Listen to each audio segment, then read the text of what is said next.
Hi guys, I'm Sofia Eliano from Group 2 and for today's video we're gonna talk about tracking tariffs, key moments in the US-China trade dispute.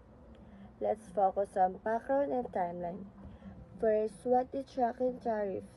Simple by tracking means monitoring and keeping up the data records of import and export taxes applied to goods between two countries. Tracking tariffs, the critical moments of the 2025 US-China trade dispute. Objectives: understand why and how the US-China trade dispute was reignited in early 2025 following President Trump's return to office. The second, describe the key events in the April 2025 US-China tariff timeline.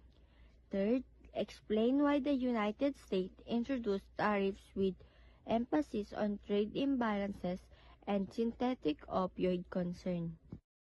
Introduction: the 2025 US-China trade dispute erupted as President Trump returned to the White House, initiating a major overhaul of national trade policy via the IEEPA, or International Emergency Economic Power Act.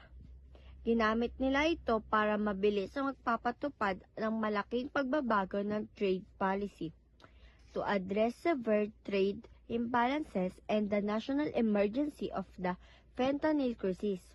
Dahil binaypas ng Congress, nag-impose agad ng agresibong tariffs. This strategic use of executive power triggered a rapid cycle of retaliation, significantly disrupting global markets and forcing Asian nations to strengthen their regional economic connectivity to mitigate the impact of the conflict. Next slide. This is the timeline of initial tariffs.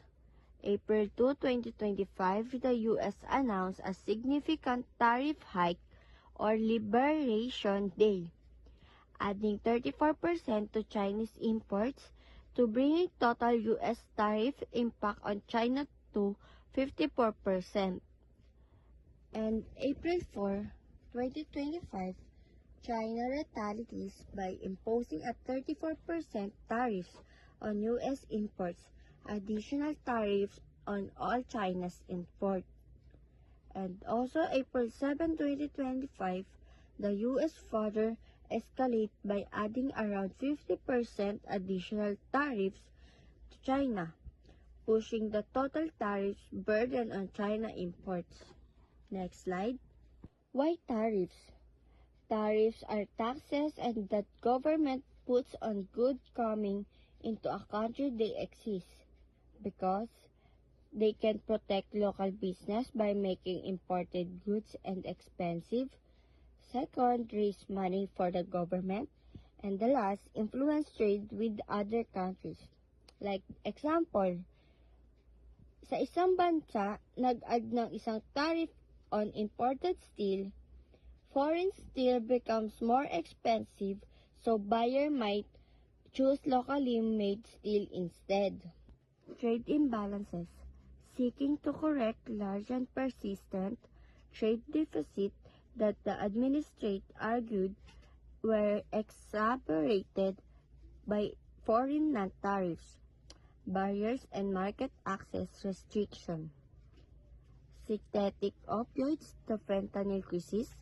The tariffs were especially leveraged as tool to pressure to PRC to stop the flow of precursor chemical used in the illicit production of synthetic opioids like fentanyl.